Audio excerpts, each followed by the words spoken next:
Doctor Farooq Sattar साहब, जाहिर है आपको बहुत ज्यादा हम देख रहे हैं कि सोशल मीडिया पर भी एमकेएम के हवाले से बात की जा रही है, लेकिन वाकई वो क्या तुरुप का पत्ता है पाकिस्तान पीपल्स पार्टी के पास? क्या गुर है कि वो आते हैं, आपसे वोट मांगते हैं और आप हंसते हंसते उनकी झोली में अपने वोट डाल देते हैं?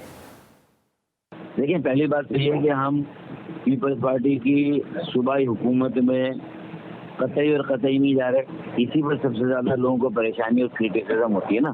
उनके साथ कोई तहरीरी ऐसा माहिदा नहीं कर रहे। अच्छा। माफी की तरह जो कि माहिदों के तो हमारे पास जो है ना वो पलंदे पड़े हुए हैं, लेकिन अमल नहीं होता ना। बिल्कुल। तो इसलिए हमने एक वो इख्तियार किया रूट जो कि पीएमएलएन का और प्राइम मिनिस्टर शहबाज शरीफ का है। वो के 16 महीने की पीडीएम वन में उन्होंने भी कोई खास तवज्जो नहीं दी महंगाई बेरोजगारी को खत्म करने पर, बल्कि उसमें इजाफा हुआ।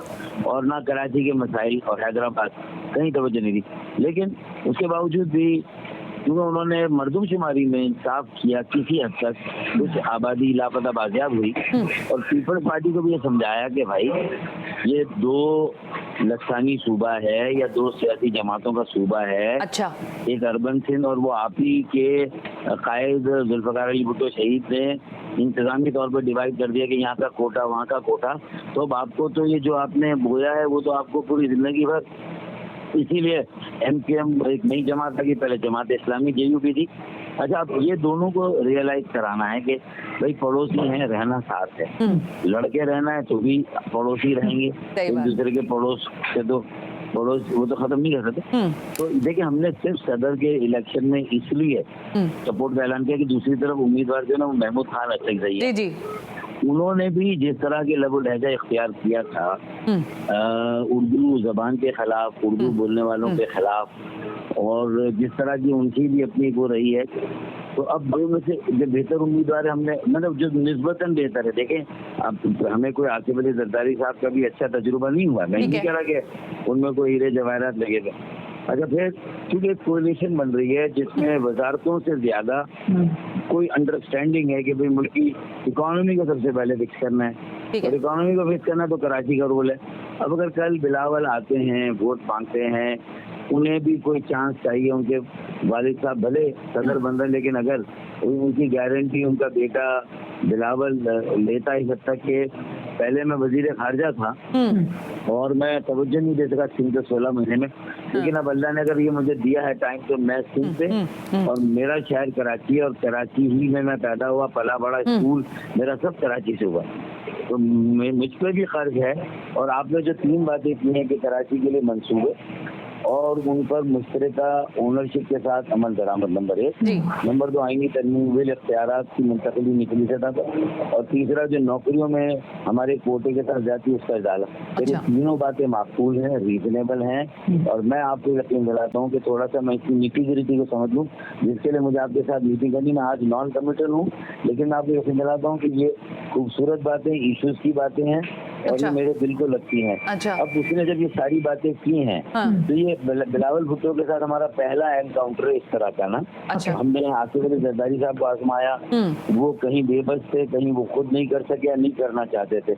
लेकिन अब अगर सिंध के सिंध के अवाम ने इतनी सीटें और इतने वोट दे ही दिए उन्हें, तो मुझे बताइए, ये तो चॉइस मेरे पास नहीं थी, या ना सना आशकी के पास थी, ना किसी एंकर के पास, ना मेरे क्रिटिक्स के पास। भाई मुझे भी तो चॉइस देना कि भाई मैं किसी को सिलेक्ट करूं, मैं किसको वोट दूं, किसको ना दूं। जब रिवायती सियासत पाकिस्तान में अभी तक उरूज पर है, वही वडेरे जागीरदार जीत रहे हैं, वही सरमायादार जीत रहे हैं और उन्हीं की हुकूमतें बन रही हैं, तो मुझे भी तो कोई चॉइस पाकिस्तान में देना। डॉक्टर साहब, मैं ये सवाल आपसे करना चाह रही थी कि ज़ाहिर महमूद खान अचकज़ई की दरखास्त एक जानिब तो हम देख रहे हैं मुस्तरद हो गई, वो फिर अपना ज़ाहिर पूरा जो फॉर्म है सदारती इंतखाबी अमल का वो मुकम्मल होगा, लेकिन आपको लगता है कि ये जो एप्लीकेशन थी इसकी कहीं ना कहीं वेटेज मौजूद है? महमूद खान अचकज़ई साहब कह रहे हैं कि इलेक्टोरल कॉलेज जो है वो पूरा नहीं है, और उसके ना होने के बावजूद आप सदारती इंतखाबी अमल की तरफ जा रहे हैं, जो कि गैर आईनी कदम है। आप समझते हैं कि ये एक नुक्ता है जिसको आगे जाके जो डिबेट बन सकता है, या इससे कहीं ना कहीं मसाइल खड़े होंगे?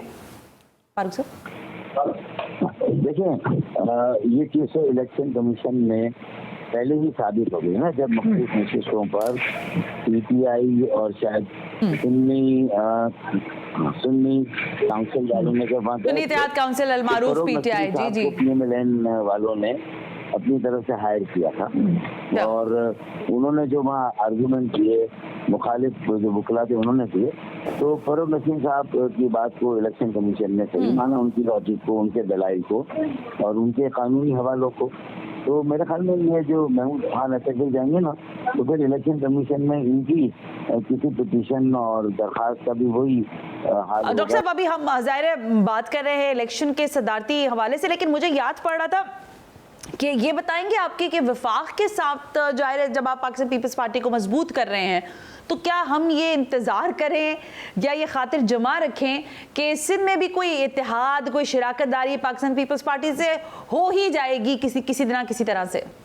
देखिए, उन्होंने हमारे दरवाजे दर पे आकर हमसे ये सवाल करके, जब से हमने खूब पेट भर के उनको 15 सालों का जो उनकी अदम तवज्जोही, उनकी नाअहली, नाकिस कारकर्दगी, तो हमने ये नहीं कहा कि ये तासुब था।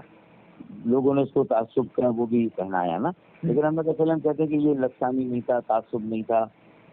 आपने तो शायद नवाब शाह लाड़काना को भी कुछ नहीं दिया, तो मैं कैसे कहूँ तासुब। लेकिन आपने जिस तरह इग्नोर किया है और जिस तरह एक बूंद इजाफी पानी नहीं दिया, तो उस सारी बातों को बिलाल भुट्टो ने जिस फहमो फरासत के साथ उसका हमारे सामने जवाब रखा, हालांकि नॉन कमिटल है वो, देखिए मैं कह रहा हूँ कोई वादे नहीं किए, लेकिन इसमें कहा डॉक्टर साहब आपको फ़र्क महसूस होगा, हमें इन सारी चीज़ों का इजाला करना है और मैं खुद इन सारी चीज़ों को मॉनिटर करूँगा।